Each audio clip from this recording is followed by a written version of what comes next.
Imagine this. You come home after a hard day's worth of work or school. You sit down to watch your anime episodes that you usually do every evening after work. And 3 minutes in, you realize, wait, I'm actually not enjoying this anymore. Now, 4 years ago, I made a video called Why I Quit Anime.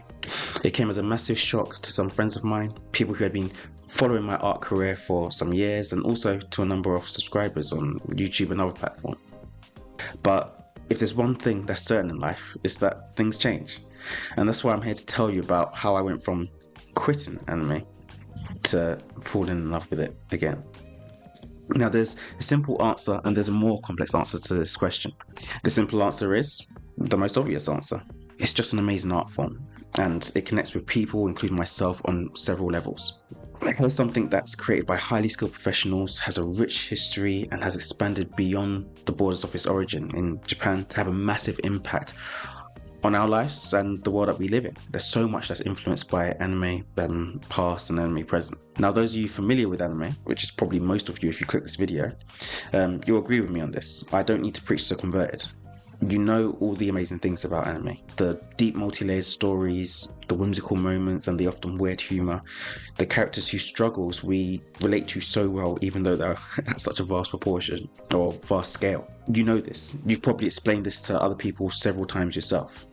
The question we tend to have for people is, why don't you like anime? Rather than the other way around, isn't it? So this brings us back to the more complex answer. If I quit anime despite knowing all that stuff, then why am I back? Well, it's because I consume anime differently now. And I consume it differently in three main ways. Firstly, I mostly start a series based on recommendations now. In the past, I used to watch those season trailers, the ones that used to come on YouTube. I'd see what looked best and then select from there. I did this for over a decade, and then later on I would start reading descriptions and looking at covers on Crunchyroll and trying to figure out, what worked for me. You probably do the same now. Now, having, come fully back into anime, I don't do that anymore. You've probably seen the anime genre that we've created, right?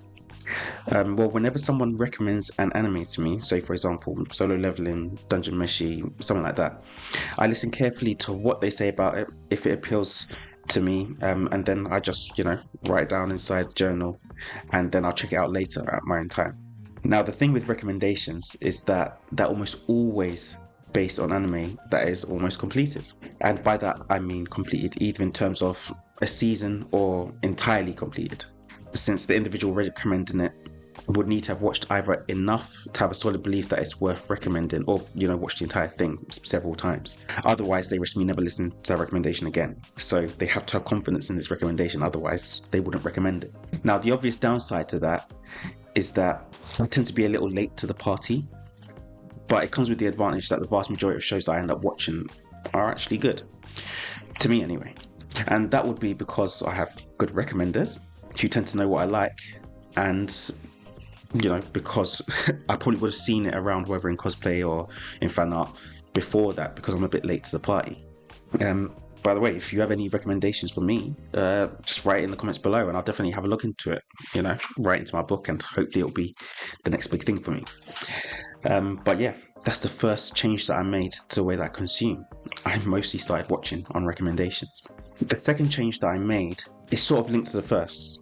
Now, what I used to do is watch loads of anime at once, and I used to watch it as it came out. So I'd be watching series such as Naruto, Bleach, others week after week after week as they were released. But now I simply watch less shows simultaneously. In the past, because I was watching series as they were released, there was a wait. And also because of the fact that I could only watch one episode of a series at a time, it eventually became a case that I had to watch more and more shows to fill the gaps. You might actually have a similar issue if you watch lots of things that are ongoing at the moment. So picture this: work's finished, you've done what you have to do, you've come home, you've finished your work, your gym, your studying, your cooking, and then you start watching anime around, say, 8 p.m. Now, if only one of your series releases today, then you only have 20 to 25 minutes of content to watch. Now it's 8:25 p.m. and you want to keep watching, but by that time you're up to date with everything. So what are you going to do? Well, the most logical thing is you have to go and start a new series. Either one that's got a backlog that will entertain you for a couple hours more, or a brand new weekly one. Now, that will only keep you entertained for 25 minutes more, which would mean that you'd have the same problem in 25 minutes when it's, 9 p.m. So hopefully this is making sense. Simply put, if you watch weekly, then you could end up amassing dozens and dozens of anime to watch during the week, which can be quite tiresome. And trust me, I've been there.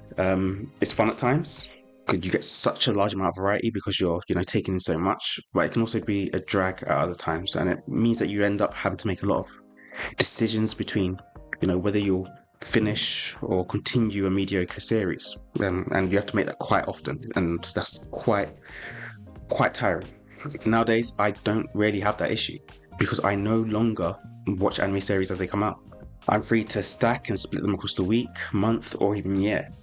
And 9 times out of 10, I won't have to make a decision whether to drop them or not because they were based on a recommendation, or because I chose them carefully in the first place because I'm not just amassing as many anime series as I can to fill the gaps. This also means that when I watch, I can watch one by one, an episode a day, or do a full-on binging session.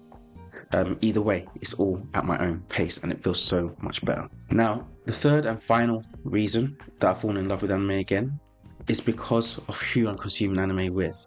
And I mean this on both a large and small scale. So in the past, I felt like I was pretty much in a vacuum, even though 15 to 20 years ago, there was still a good amount of, schoolmates, friends and family members who watched anime.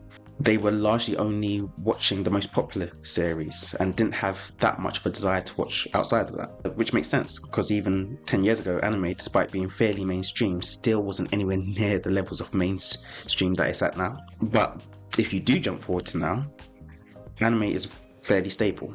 I hear people young and old talking about and, sharing freely what shows they're watching, what they're planning to cosplay as, what statue, poster or wall scroll that they have up in their room or they're going to order, or who their favourite director is or voice actor. And that's not unusual anymore. For me personally, I love this, and I don't know about you, but there's quite a few times we're on the train, I've, looked down and end up watching half an episode of some obscure anime from the phone of the person that's, sitting down next to me. And it's been quite a significant cultural shift on quite a large scale, I'd say, especially here in the UK. And on a smaller scale, it's echoed in the people around me, those I'm around on a day-to-day basis, including family members and friends. It's easier to get excited about anime because the people around me, the people closest to me, are watching anime. It's easy to not get lost in the, this trope again when you're watching it with people who only began watching a year or 2 years ago, and they're seeing a lot of these tropes for the first time. And as time has passed, I've begun to enjoy anime way more because I'm seeing it through the eyes of others as well as my own. Along with that, I'm also trying to properly keep track of what I watch this time, as are the people around me. Some use spreadsheets, others websites like my anime list, or others like myself, we use physical journals, but it's just so different to how a 13-year-old, 17-year-old, or even 24-year-old Nathan consumed anime, and it feels great. It feels much better than it did in those last few years before I, quit, so to say. And life's funny like that, isn't it? The way that sometimes things goes round in a full circle, and things that you may have fallen out of touch with can come back round. And I think that's something that we should all bear in mind, whether we're young or we're old. It's that sometimes things happen in cycles.